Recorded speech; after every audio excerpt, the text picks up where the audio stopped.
Ray. Yeah, what's up, Sean? Do you think I could be a screenwriter? Do I think you could be a screen? I mean, your apartment's like messy enough, like a screenwriter would be.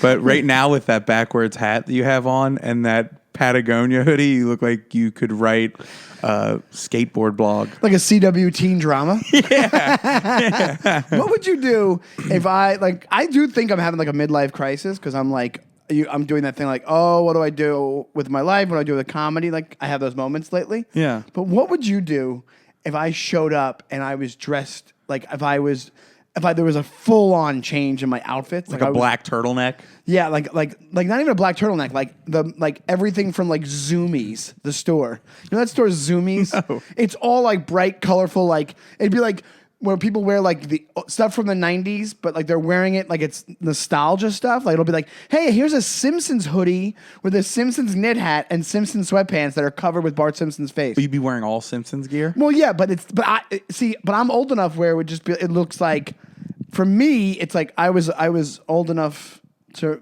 be in the time of that show, but to anybody under the age of like 25, it's like, remember this old show, The Simpsons? It's like it's like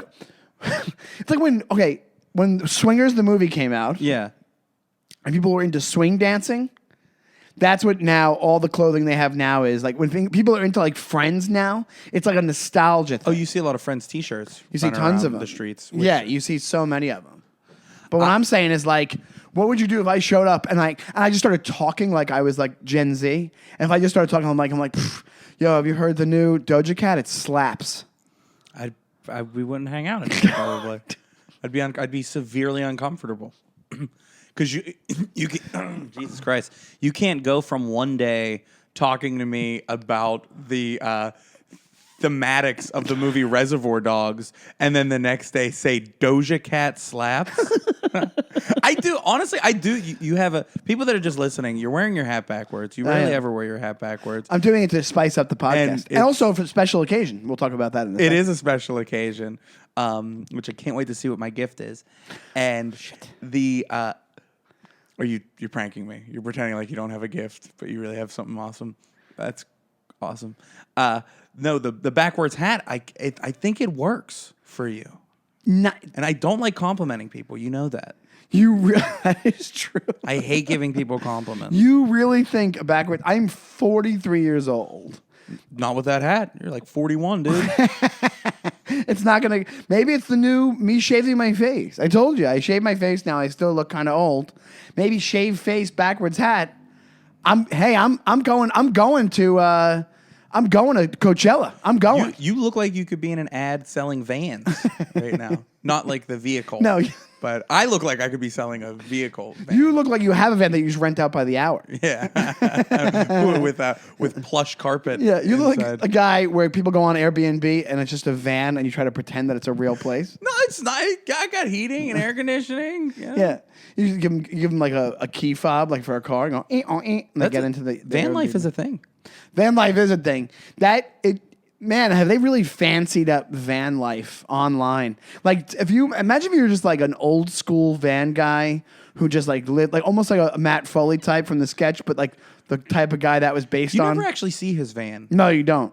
But I'm saying like you could picture it in your mind based off his personality. But now every TikTok or every Instagram influencer is like, so me and my husband, we both had hedge fund jobs and we were just done with the rat race. So we cashed in our 401ks and we bought this 2011 Sprinter van and then we spent $80,000 redoing it into a palatial estate which on is wheels. Not van life. Yeah, you just build an entire house around a van.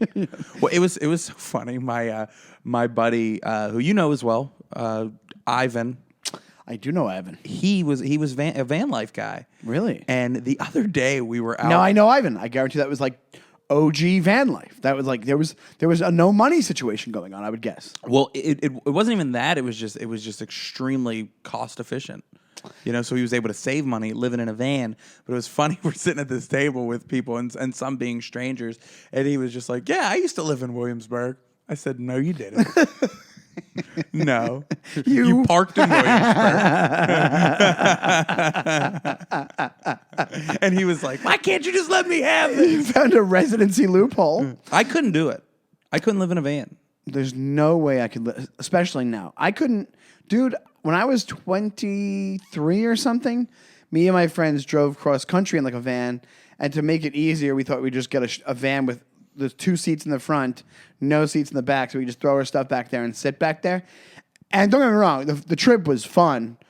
We drove back from California in the van. Like we flew out, grabbed a bunch of our friends, and then drove back. The trip was fun, but the driving was the worst. Like being in a van is awful. Like you get zero sleep. At one point, it was so uncomfortable. My friend stole a chair from a Krispy Kreme. My friend Jonathan, we were so done just sitting on lumps of luggage in the back. Like if you were in the back, you'd just be on lumps of luggage. So we were at like I forget, it must have been in like Indiana or something. I forget where we were. And there was like, what were you in a band? No, we just as a friend trip. We just came back. I had a couple of friends that were going to school out in California, and then me and a couple of guys, we went out there, hung out with them for like a week, and then we all rented a van and then drove back. It was like a band tour without the coolness of being a band. Anyway, so on our way back, we were all like, "This sucks," sitting on this stuff. So we were trying to think of different like fixes. And my one friend Jonathan's like, "Okay, I know what I'm gonna do," and he like runs into this insane Krispy Kreme where they had like the conveyor belt, like when Krispy Kreme was like hot. A big deal, A big deal. It was like gigantic Krispy Kreme. It was like 2:00 in the morning, 24-hour Krispy Kreme, and he just grabs one of these like silver, uncomfortable Krispy Kreme chairs and chucks it in the back of the van. And he sat on that for about, I don't know, 8 hours, and then that got too uncomfortable, and then he just went from there, and we just sat on blankets and shit. That sounds like a miserable trip. The trip, because I was 23, I was able to do it. Yeah. I would have left if it was now. I would have been gone. I would have been in a hotel, and I would be like, "I'm flying home later, guys." I need like a home base. Yeah. I do, and I think living in a van like that, tight quarters, would be just so tough for me, and like not having a place to comfortably shit. Absolutely. That's a big part of my day. Or a big part of my schedule. That's a big part of everybody's day. Yeah. We all shit as much as we don't like to believe it. Except hot women. So what are people doing in vans? Like Ivan, when he just like being near a place where he knew he could use the bathroom. I don't know if it was that or if he had like some type of contraption. Nope. I don't remember. No, thank you. Nope. You're not gonna. No. What am I in the hospital? What am I using a bedpan? Bedpan? No, I don't think he used a bedpan. No. Well, it's not that far off. That's true. Because it's some kind of, or even an RV situation grosses me out where they have to like clean out the septic tank. Even that, I'm like, nope, no thanks. Well, my one friend loves to camp. He's a big camper, and he's like, yeah, dude. He's like, we just like shit in the woods. I'm like, no, dude. No, I have no interest in that. To be honest, I have no interest. I have zero interest. I'll be like, I'll just not know the wonders of the planet. I guess I will not know but I actually. Whenever I am somewhere where there's no like light pollution or regular pollution, and you see like, well, you know me, I'm a big UFO guy. Yeah. I do wish I could be in one of these places that has like the insane stars. Like sometimes there's certain places in the country and in the world where it's like it's insane to look up into the sky. You don't see stars in New York. No, you don't. You see barely any. On a clear night, you'll see like 7. It's because it's the city that never sleeps. Exactly. That's why. Well, you do see stars. Stars like Harvey Keitel, Robert De Niro. Oh, wow. Ryan Seacrest. Ben Stiller. Michael B. Jordan. At this year's Academy Awards, I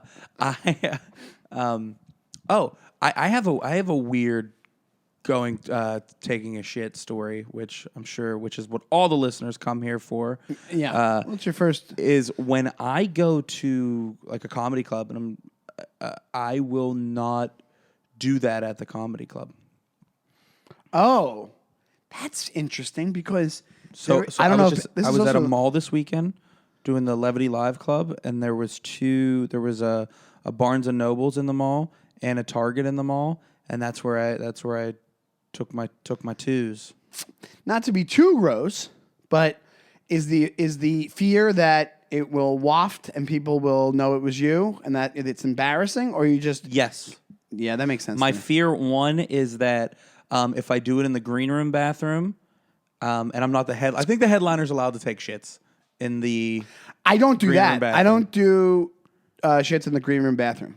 I go to like the club bathroom. I'll do that. See, I won't do it in the green room bathroom because I don't want all the comics being like, "Ooh, you're nasty," and then I also don't want to do it in the regular bathroom because I don't want them to see my shoes under the stall and then see me on stage and a guy in the front row is like, "Yo, that's a dude that was taking a shit."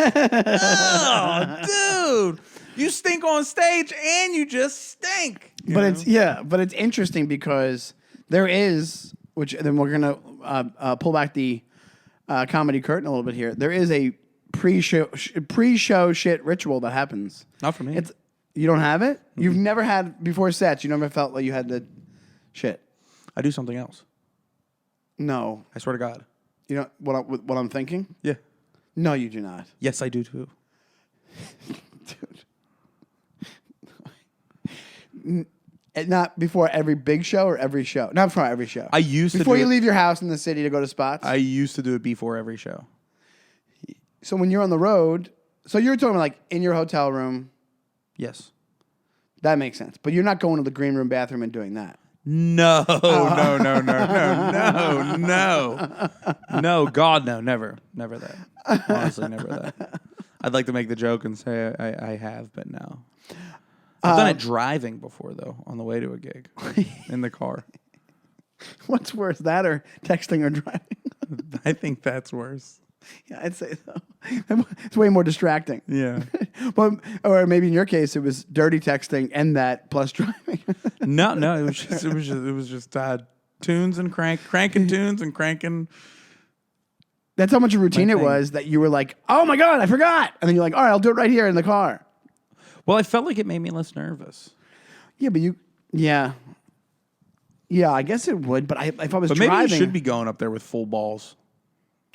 Well, you know what it is? I mean, if you're too relaxed, after you jerk off, you're like, I don't care what anybody thinks. You're kind of just like you're a little bit elated. You know, you're eased in. You're so calm a lot of the time that it's like, yeah, a comedy set might be like, hey, I'm trying to impress you guys. Yeah. That's kind of like the same rule, but where it's like maybe that's why when they say before you go on a date, you seem so much cooler if you do that before you go on a date. Like there's that. But it's kind of why I like morning sex. If you have sex in the morning, the rest of the day you're kind of playing with house money. Pretty much, yeah, you're right. That's what I mean. So if you burn one out before the show, it's like, oh, I may have bombed, but at least I came.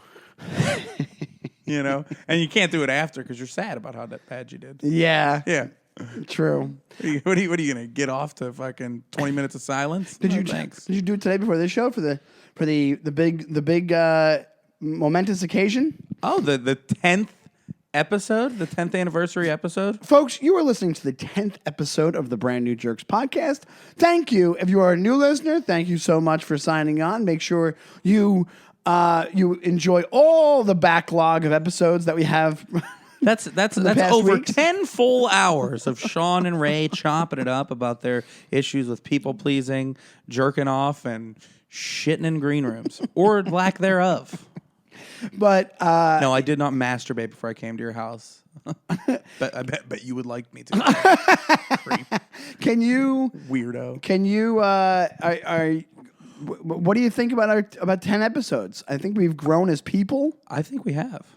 Yeah, I think we're getting into our groove. I think now we're getting into our groove. What the show is. We got our fans. We got people messaging us how much they like the show. We have friends telling us when they like the clips, they like the show. I think it's a positive. It's a snowballing positive revolution in podcasting and just in entertainment in general. I have people stalking me. You do? Yeah. Oh man, you got a message? Lots of stalkers. Yeah. What do they write to you and they say? I had somebody. I can talk about this. This is how not famous I am. I have stalkers of other people contacting me. Oh, really? Yeah. I had a girl, she messaged me on Instagram and she said, hey, I saw you at your show and I would like to ask your advice on something if you could write me back. And normally, I've had people do this before and normally they're like, hey, I'm thinking of getting into comedy. Do you have any advice? That's what I thought it was. But I don't mind that because I kind of wish... I wish I would. I probably didn't ask anybody, but I kind of wish I did before I started. And I don't mind saying. And usually my answer is, just go up to an open mic and do it. Like, write down what you think is 5 minutes and do it, right? Mine's go back to college and get your degree. Do something different. Yeah, that's like a really good point. That's what I should be telling myself. Now, I'll be one of those people who's 60 and getting their college degree. But you're pretty much anti-aging with that backwards hat. I'm Benjamin buttoning it. No, that's what they should have done with the Irishman instead of all that shitty money that they wasted on anti-aging Robert De Niro. Just tossed a backwards hat on him. You're like, what?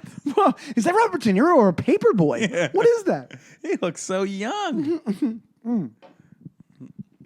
So, anyway, there's been a couple different times and I've gotten messages for the same person.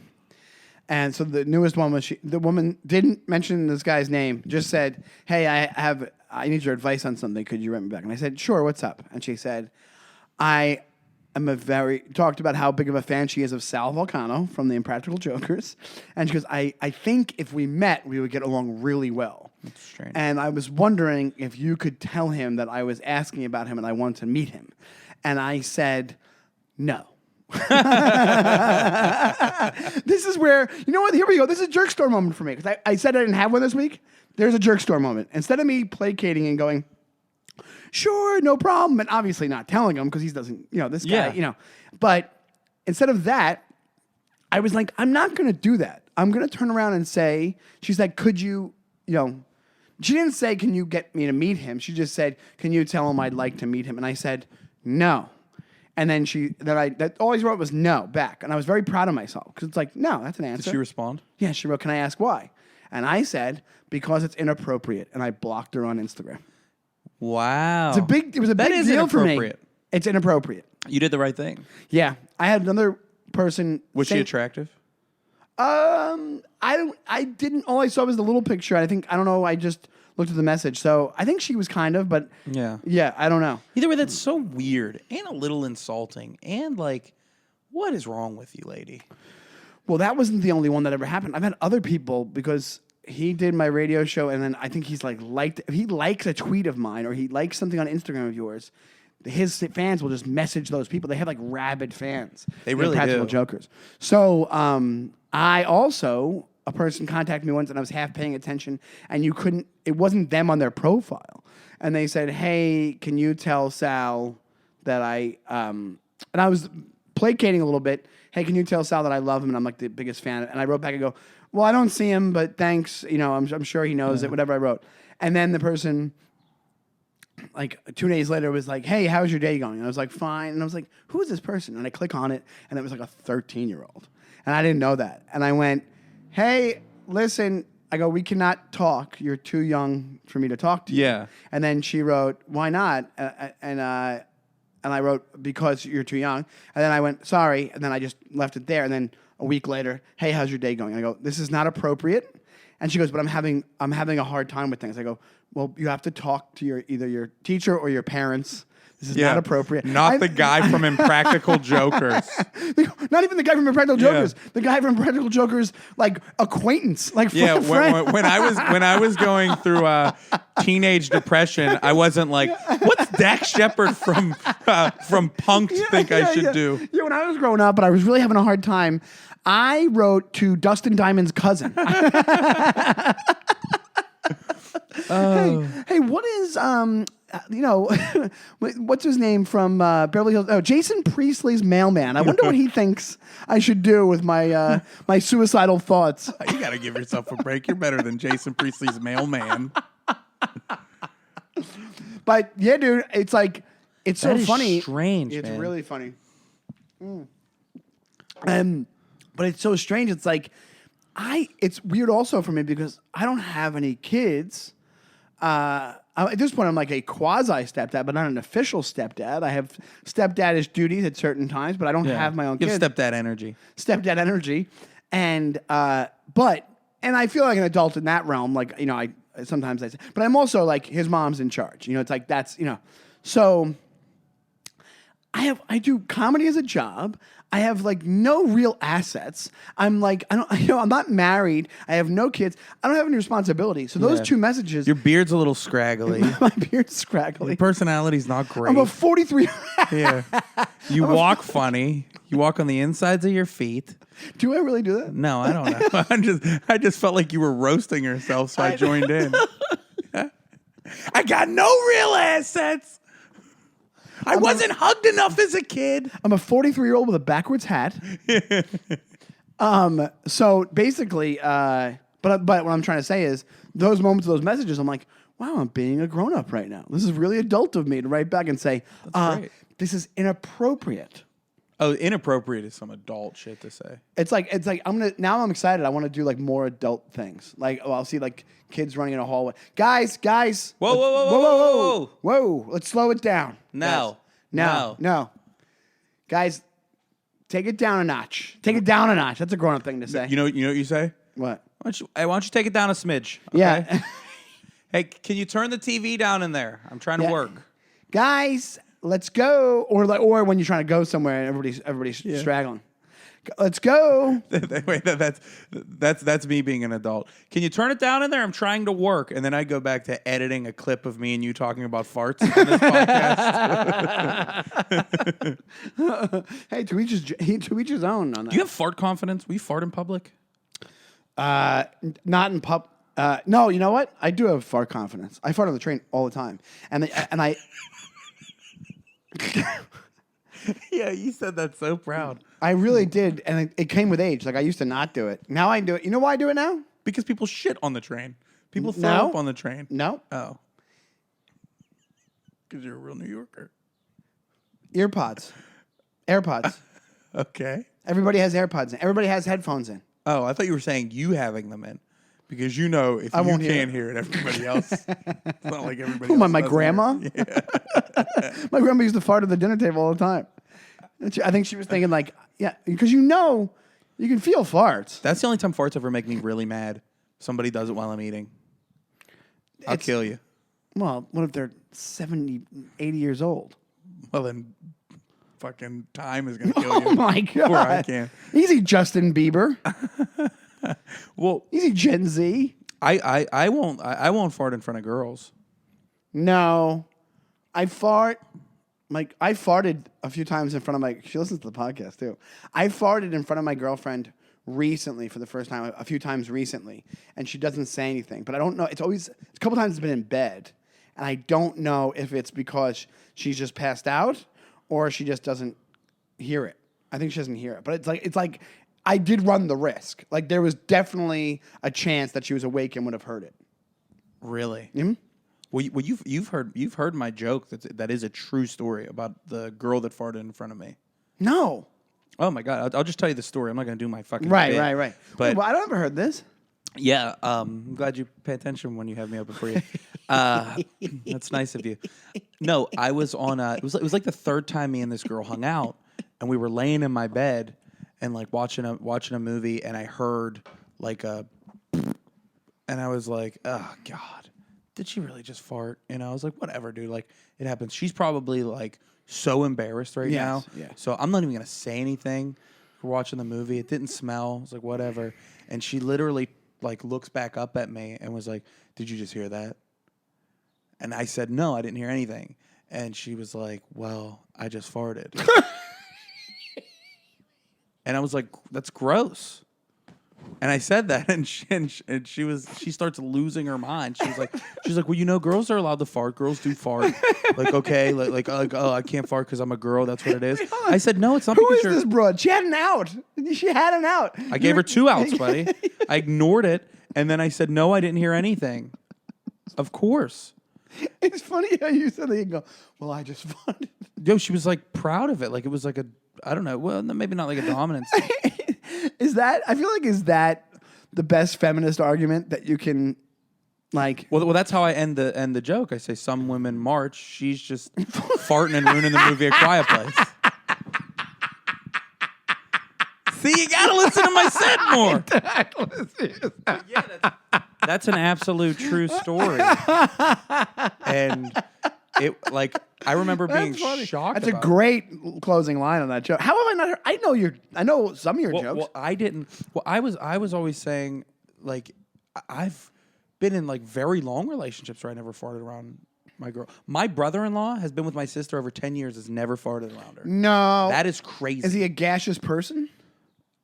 I mean, I don't know. I don't really ask him about his butthole that much. Wait, hasn't he farted in front of you a bunch as kids? He's farted in front of me. My brother-in-law, not my brother. Oh, brother-in-law. Oh, okay. Oh, your sister's husband. Yeah, my brother been ripping ass since way back. Well, I had a friend, my friend Brandon, that I grew up with.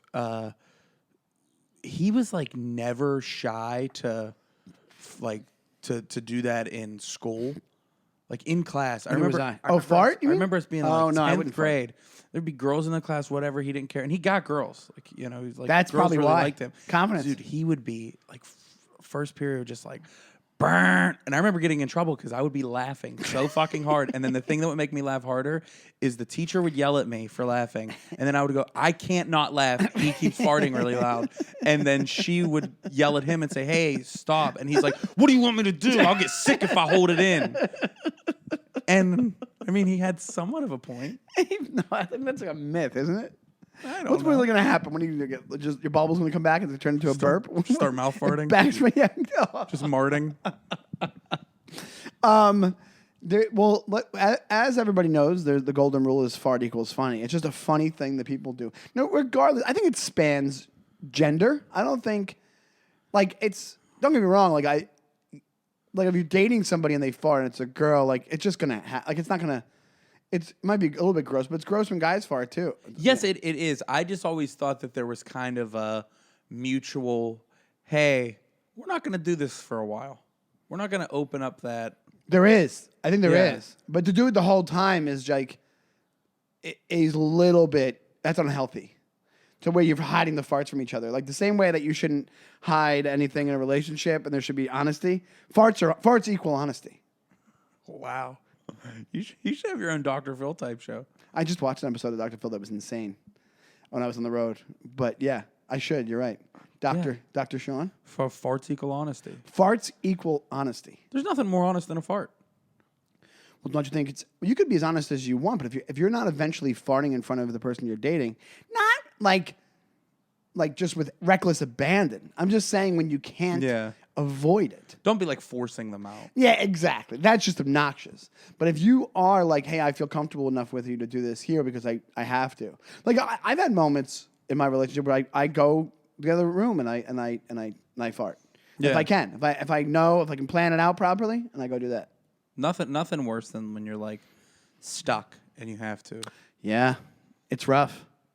But I think it's a form of communication in a relationship. I've always been too insecure to fart around a lot of people because I felt like they would be like, he just looks like he farts. You know? Yeah, I have that same problem. Yeah. You look like this, people are just going to assume you fart anyway. If there's 10 people in a room and, okay, wait. So if there's one other person here and a fart happens, who do you think they're blaming, me or you? When you look I don't know. I think it's equal. I think we both... Dude, that would be the jerk off. Yeah, that might be what I have to post on social media is a picture of both of us and just say who farted. That's so funny, dude. Guys who look like us. We're born with fart original sin. You know what original sin is? Where a baby has original sin until they get baptized, so they can cleanse the sins. We have that with fart assumption. We're not fart assumption. There's a taint on you when you look like this. People are just gonna they're accounting a certain amount of farts to you. You're going to be a fart patsy if somebody farts in the room. They're going right to guys who look like us. We're the Lee Harvey Oswald of farts. I'm a fall guy. You're the fall guy. You're definitely the fart fall guy. That's happening. If we're in a room with, we'll use an example. Who's somebody that you would look at and be like, they don't fart. Everything's plant based. They don't, even though that does mean you probably fart more, but they're cleaner farts and they're quieter. I think. This whole episode's gonna be about farts.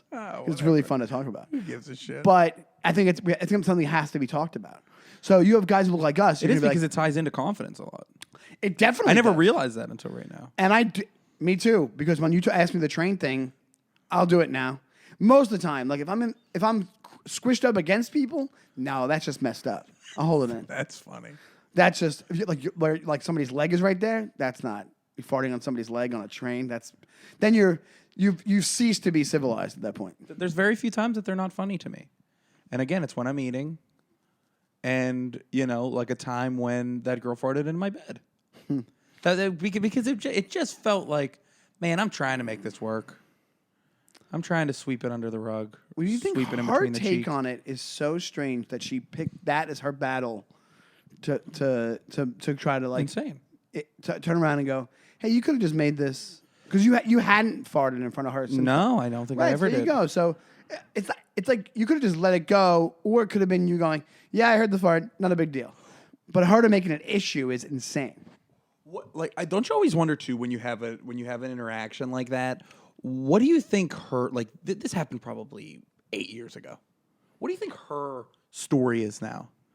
Or I don't think she has it. I think she just doesn't talk about it unless she's heard my joke. Chances of that are like, what? How? Who? Yeah. Hell, you don't even watch my sets, and you're at the shows. So yeah, I doubt she would remember. I watch a portion of your sets. 10th episode. And you don't watch my sets when we're at those shows. Oh, I sit down. I take notes. I take notes. I set up a bunch of little walkie-talkies around, and I'll laugh into them, so the laugh feels like it's more for you. Yeah. You're creating a soundscape, a laugh soundscape. I will ask you this: you ever think somebody has been filming a TikTok in public and just farted like one of those? There's got to be outtakes of people farting during TikTok dances. That would actually be just a really funny TikTok. It would be really. If you go in public and just fart around people, there's people that do that. Do they really? Yeah, but they're the most annoying people. Because they're doing exactly how you don't want to do it. Where it's like they're doing it's like, of course you should be annoyed at somebody walking right up to your leg, right up on you and farting. That's fucking gross. A stranger? Yeah. If it's a stranger, I'm punching him. There's one dude, I think it's a for real clip, unless it's acted out, but I don't think it is. Some guy gets him on the ground and grabs him by the neck and puts his head into the ground. Like he goes, Jesus. Yeah, it's crazy. But I'm like, good. It good is for you. disgusting. But it's not just that. It's like you're like. Yeah, if somebody gets that close, it's like I don't fault these people for grabbing. It's like I don't know what you're gonna do. Do you know what makes a fart so much funnier though? And then we can move off of farts, if you'd like. I could do it all day. Yeah, let's move off of it. But what I was saying is, what always makes it funnier is when somebody in the room hates it. Oh yeah, when you run into somebody's so offended. Yeah, that is always strange. Where you're like. Now you're the problem. Like where it's like, oh yeah, the fart may have been a little bit annoying for all, like you said, we're eating or something. But now you're taking this way too seriously. And then that makes me laugh when you get somebody that's like, okay, all right, dude. Yeah, the sounds. Okay, that's gross. The gross out sounds those people make is way worse than the fart. Yeah. I mean, it's like, listen, that's like a my shit doesn't stink thing where it's like, you do this. Yeah, you have an asshole. Yeah. Are you trying to convince us that you don't fart? Like that's not happening. No, but that's why I brought up TikTok because you mentioned earlier TikTok in public dancing confidence. Is it something you'd want? Because like we said, we're doing this podcast. Guys, we have our clips from the podcast on our TikTok. It's at Brand New Jerks Pod. Brand New Jerks Pod on TikTok. And you can check out clips from the podcast. But like TikTok matters a lot in show business these days. So what I wanted to ask you is like do you have the confidence where you would do all the trending dances? And do you think would you put the TikToks online? Definitely not the dancing confidence. I don't have that. But like, have you seen somebody? And I can't do this. Have you seen somebody just in the street in Manhattan doing the? Hey, what's up, TikTok? It's me, Jessica. Just here another day in Manhattan. About to pop in here and grab myself some new shoes. Oh, love them. Have you seen it? I have seen it, not multiple times. Maybe like twice. I've never seen it where I've realized that was going on. Like I feel like when I'm in the city and I'm walking around, if I'm not like kind of just moseying, I feel like I would when I'm actually going somewhere and I probably would just think it's them FaceTiming somebody. I used to do it like during the pandemic when the streets weren't as packed. I would walk around and talk to my phone. But it is. I did it once to myself, and it's the quietest TikTok I had. I was in front of my friend's apartment, and I had a thought. I had a TikTok idea from a tweet that I had, so I did it, and I'm saying it like I'm like, yes, last night me and my friend went to. I'm talking as quiet as possible. It's Why the is weirdest because I was embarrassed to do it. Yeah. Why? Like I shouldn't be though, because the thing could come out really funny, and they would come out really funny when I was. And walking also, down it's the street it's doing New York City. People don't care what you're doing on the streets. Yeah. There's so many videos of people just going, nobody cares in New York. Watch. And they just lose their minds screaming, and nobody turns around. The callousness to which people like the callous nature of the people here is wild. Not like in a mean way, but no, in just we have shit to do, or like we have a place to be. Yep. Our buddy Colin, he started laughing at me the other day because I told him this story. I said, "Oh, dude, apparently there was some issue where a cop shot somebody running around with a machete in Astoria." And he was like, "Oh my God, where at?" And I was like, 34th and Broadway. He's like, it's not too close. And it is kind of close, like relatively close. And we just went on with our lives. Like it's a thing that happened. It was just a. You know what's so funny is, I think I was with you guys around that time, and I didn't hear him say that. You said it or he said it? We both. I mean, it was. I can't remember the exact conversation, but I thought the same exact thing when I found out what street it was on. I was like, that's not near me. Yeah, and it's not. You're right. It's in Astoria. It's a 10-minute walk from your apartment.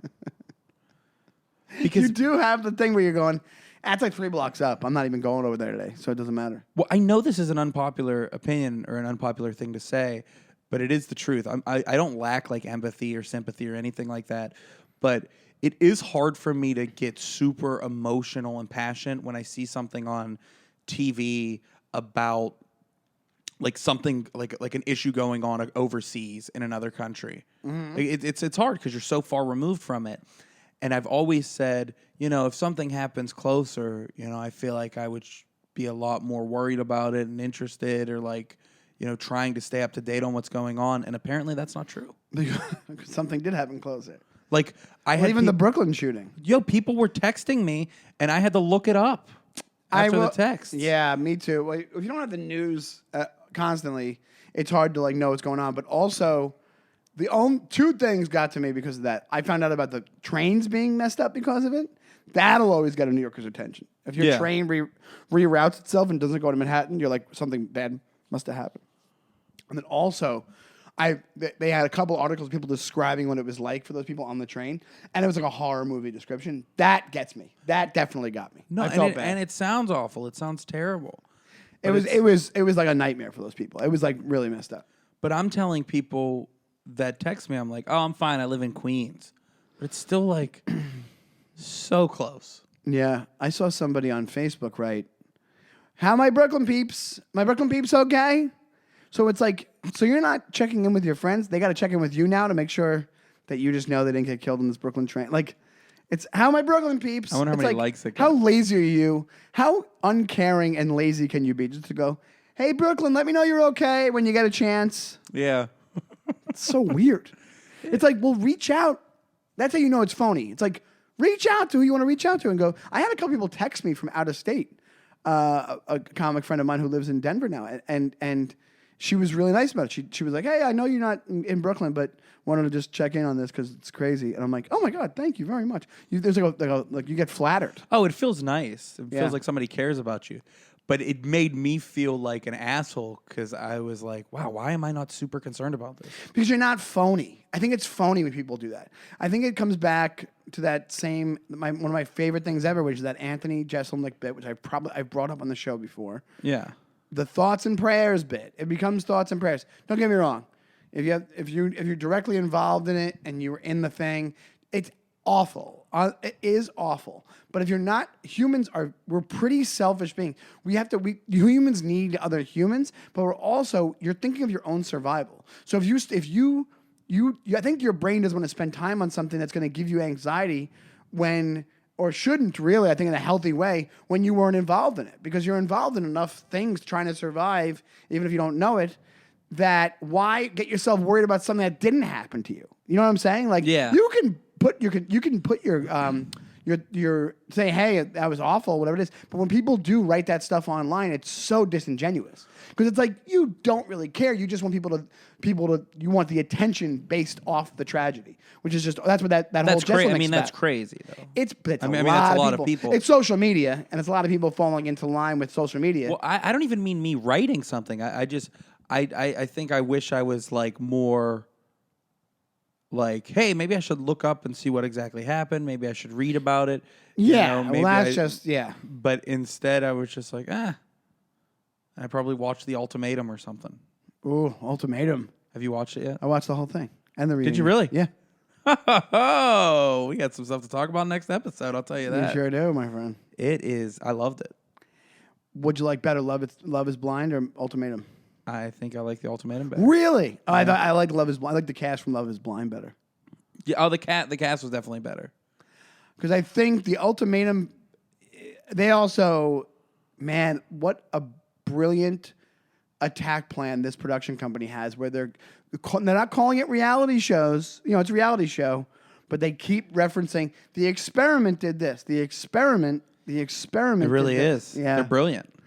They're brilliant because they're making it. Because here's the thing: they're also letting these people go into it with the idea. These people come off like more real people, because like more real than other reality show contestants, because they kind of know it's like, hey, we're doing this to kind of test our relationship. And yeah, some things work out, some things don't. But they're not doing it like it's not like The Bachelor where you're like, oh my God, I am going to be married to this person the rest of my life. It's more of like a realistic mindset. I also like that on the reunions where they do kind of pull back the curtain. Yeah, they definitely do. I saw some article where fans of the show were mad at Nick Leahy and his wife, Nick Lachey. Nick Lachey.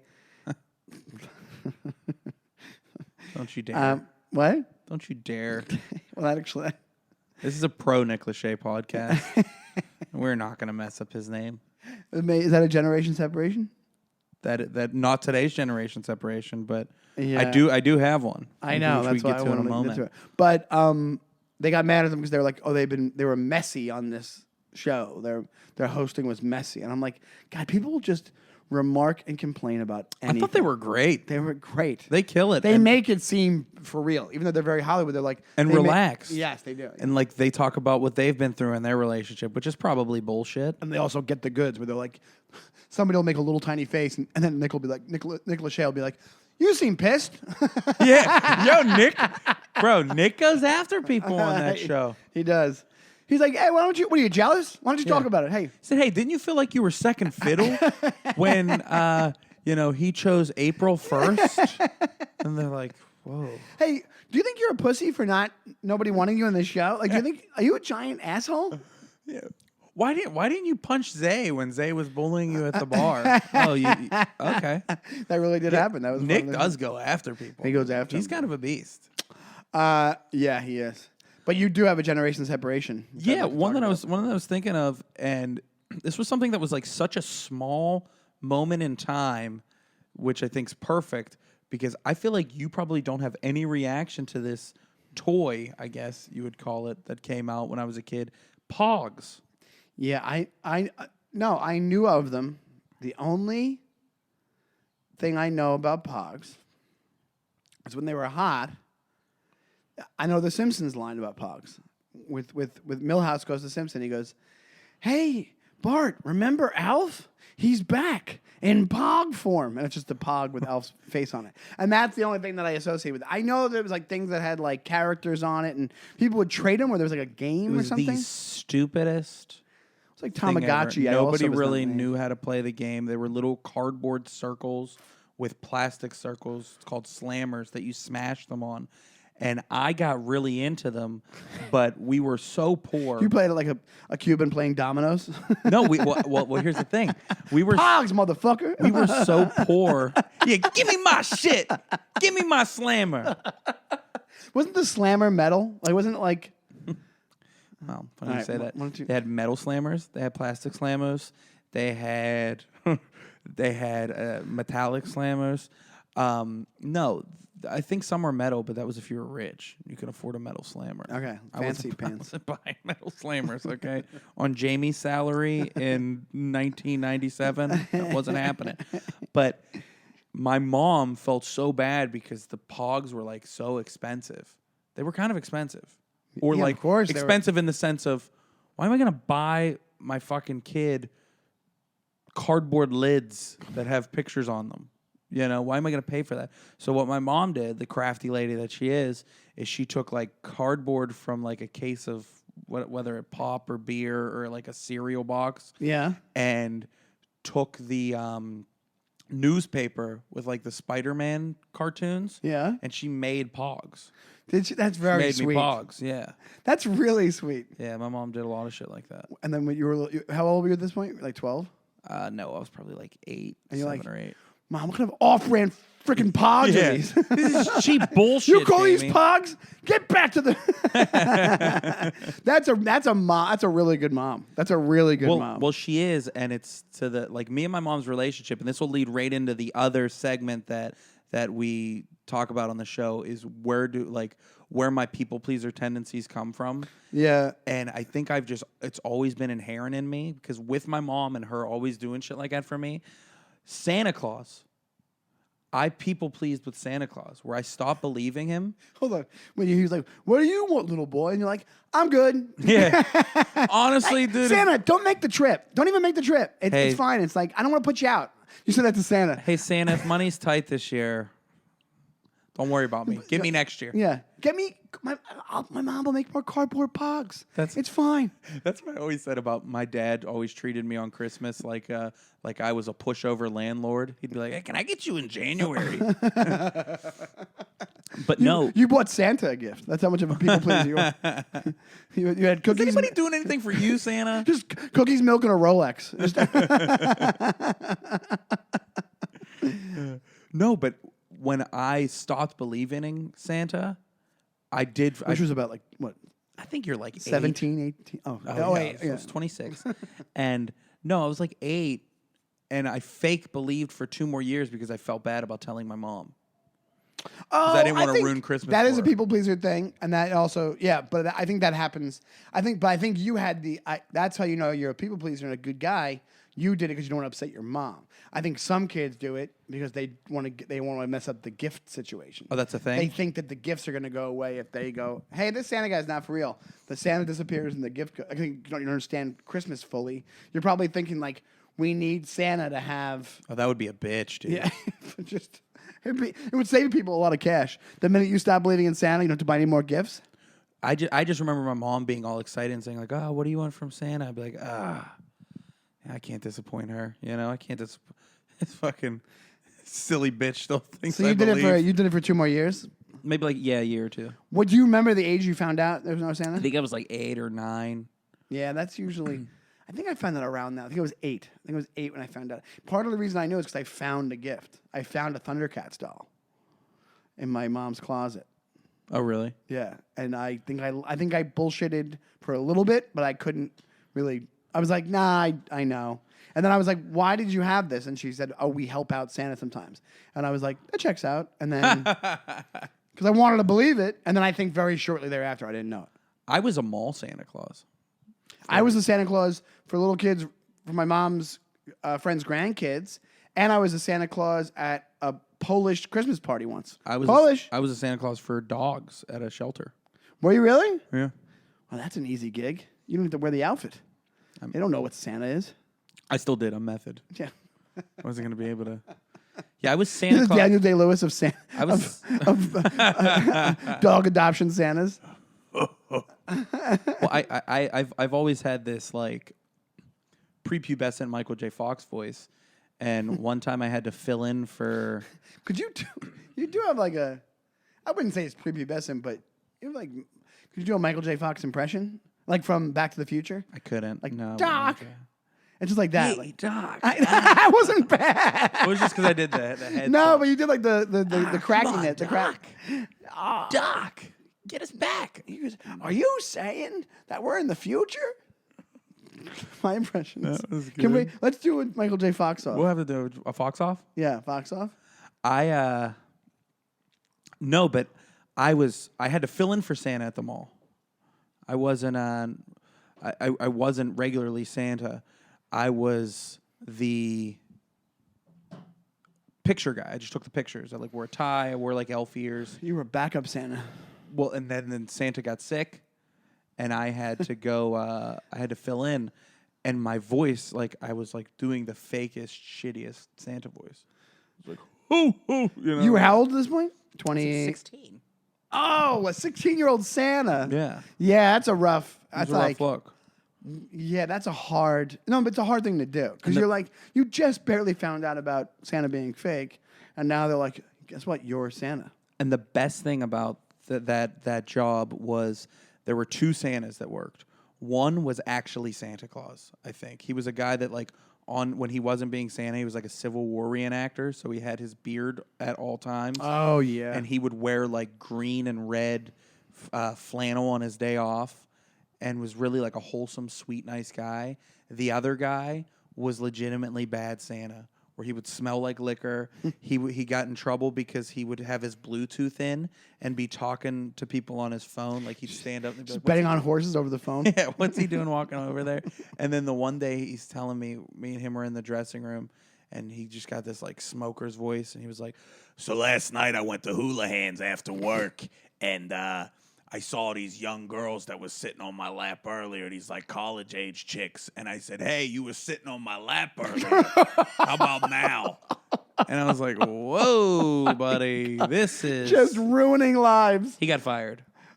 Really? Yeah, I don't shocking. Yeah. But he was just like because of that story, or you mean just? I don't know. I mean, he did. There was so many things. He lasted like 2 weeks, but he was using his daytime gig as Santa try to get laid. To talk to the women when he was his alter ego the next night. Oh, so he wasn't in his Santa outfit. He was in his regular clothes. Thank God. You know. So did you end up getting Pogs for Christmas? Because I want to go back to the Pog thing. Did you ever have any legitimate Pogs where they all the homemade? Yeah, I had Pogs some of them. mom. I got it like the flea market or something. Do you remember what characters they were? It was all characters, right? Yeah, like I had like a bunch of like ninjas and dragon stuff. So could you right now play a game of Pogs if we had them here? I wouldn't know how to play. Right. You slam them down and the Pogs just fly up. Is that what it is? I think, but it was more like how Was it like aggressive tiddlywinks? What is that? Oh, it's a game from like the 50s. Oh. Where you flip these little like Pog looking things, like coins. Oh, I was thinking, you said tiddly. I was thinking tummy sticks. I was like, ugh. Tummy sticks is from Wedding Yeah, Crashers. I know. That's what it made me It's not think even a real of. thing, yeah. I know. But He's like, what's tummy sticks? What's tummy sticks? I don't want to play tummy sticks. I don't want to play tummy sticks. But Pogs, I thought, was a lot like Pokemon cards, where there was a game for it, but you didn't actually play it. It was more of Collecting. collectors. Yeah, that so makes you sense. collected them. Yeah, it's like, Pogs, the people at the Pogs Corporation, they were like, okay, we got the Pogs. What's the game? And the head guy's like, who gives a shit? Yeah. What's the game? You throw the big ones at the little ones and smash them. How's that? And we're going to put faces on them. Thankfully, that was something that didn't stay around too long, because that was the dumbest. As much as I thought they were cool in the moment, it was dumb. I don't know what your perspective a lot of that was shit's on dumb. them. I will say this. I was about to say a recent fad was that fidget spinner fad with the thing you put in your middle of your finger, then you spin it around. And I think there was like a thing to that. Like, I don't know if it was a game or something, but I was about to say it was dumb, but I was like, it was actually kind of fun. I think it's supposed to be like Those were cool. kind of relaxing. Like That was the whole point of them. Yeah, yeah. I think they were for like autistic kids, like kids with autism. I think it was ADHD. Oh, then maybe that's why I loved it so much. It's all the same thing. Because I full on, as you know, I've been diagnosed for, at this point, 35 years. Really? Yeah, I'm like an OG ADHD. I've been trying to do that as a bit on stage. It's been doing okay. That's OG good. ADHD. Let's hear it. No. Well, let's get to our jerk off. Let's do the jerk off and let's sign off. A jerk off and then a sign off. Perfect. Yeah. We had a good one this week. I think I know my reasoning of why my choice is. Well, we put it out to you first online, and it was Simon Cowell versus John Taffer. Who is a bigger jerk? And do you want to know what the audience said first? Sure. The audience said Simon Cowell by about 63% to 47%. I wonder what the 37%. reasoning. You got any messages for the reasoning? I didn't. I didn't get any real messages or that I can remember, but I tend to agree with them. I agree. I'll give this is why. Simon Cowell's English. That might be part of the reason that people think that he's a bigger asshole. But I will say because he's more like, because I'm such a loud, I can like relate more to John Taffer's assholeness because he's so boisterous and so gets mad immediately, like flying off the handle. Simon Cowell is like very bitchy and cutting, and it's like movie villain asshole. So that's why I see him being. But from what I understand, maybe not Simon Cowell, but I got a message when you were doing that that said that John Taffer is a sweetheart of a man. Yeah, I'm sure maybe both of them are great guys in their own way. But they're alter egos then, you know? But I think that you even get to see John Taffer's warmth on every episode. Yeah, see, I almost don't. That's another reason why I'll go with, I actually like Simon Cowell better because I think he's more, I think that really is him more than that is John Taffer. Oh, really? Well, if you look at when they're in full asshole mode on either show, I actually do think Simon Cowell believes what he's saying more than John Taffer does. Because I think John Taffer, he walks into it, they have like those, if you ever watched that Bar Rescue show, first off, every one of those bars is in a strip mall and is lit like a television studio audience for some reason. Like I know they have to do it for filming, I guess, but like, guys, how about a little bit of ambiance while you're filming? Like they crank the lights up to 1,000. It just looks like the Jerry Springer set. Like they don't know that Taffer's about to come in. Exactly, and then but there's a guy with a camera in their face, like a giant VHS, and like there's literally. Every bar they go to looks like it was set up a week before for the show. Like it's all like cardboard bars. It's not like these cool looking like old bars. It's like from like back in the day. It's like bars that look like you're putting on a school play about a bar. Yeah. They're just like really Bar crappy. Rescue, the musical. Yeah. And the best is like their reactions when they're done with it and they're like, oh, I can't believe this happened to us. They're so shocked at the end. They put like a couple of tablecloths and a coat of paint on the place.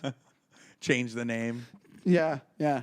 But what I'm saying is that show is so low rent.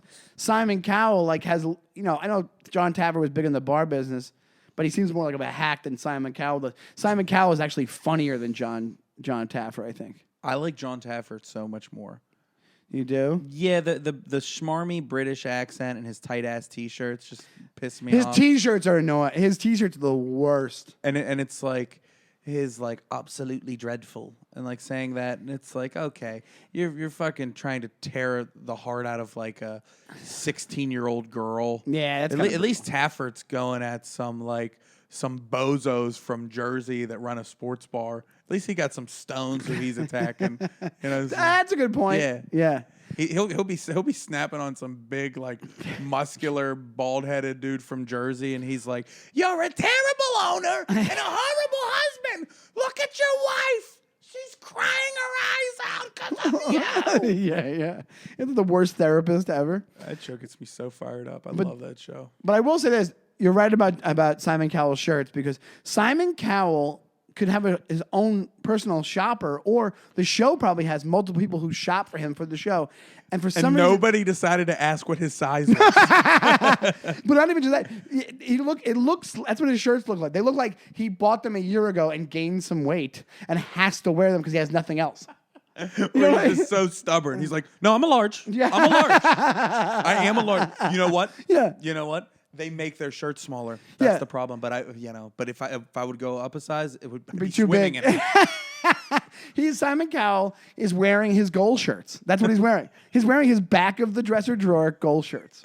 And as a chubby guy, it's insulting. I have goal shirts. I have a couple goal shirts. Oh, of course. Dude, there is I had one for like 10 years. This one from back in the day that's gone now. Got lost in a move. Buddy, there is this hoodie that I cannot wait to fit in. I had one of those. I definitely had a sweatshirt that I ended up fitting it. I took a picture and put it on. I said this was a goal sweatshirt that I could not fit into, and now I can. I was almost there recently. Really? Yeah, I was kind of hungover, so I didn't eat for like 2 days, and I tossed the hoodie on, and it kind of fit. How great was that? Oh, it was a day, dude. It's within your grasp. My face looked real gaunt. The goal is within your grasp. So maybe I'll be wearing it next episode. Ooh, that'd be fantastic. Maybe I get sick or get some type of tapeworm. Maybe go to Cancun, get some food poisoning. Yeah, maybe get a colonic. Well, I think it's about that time, my friend. It is about that time. This was fun. This was a good one. Yeah, happy 10th episode anniversary. Happy 10 episodes. I can't wait to get my gift from you. Oh. We'll talk about it after. Here's what I got you. It's a handshake. Oh, an awkward handshake? Yeah, brother. Good night. Good night, everybody. Good night and good luck.